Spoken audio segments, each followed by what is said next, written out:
Hello everyone, good evening.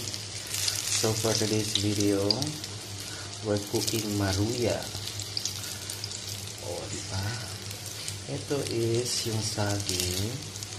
Actually is parang naging black na yung skin niya.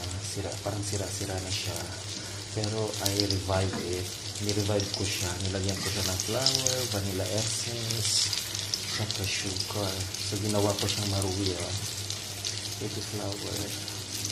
So, bali yan. Para napakinabangan ko siya. So, yan.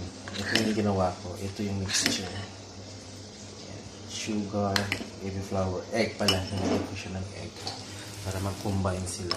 And then vanilla essence for the smell. Ayan. This is our snack. Maruya. Banana. Saging.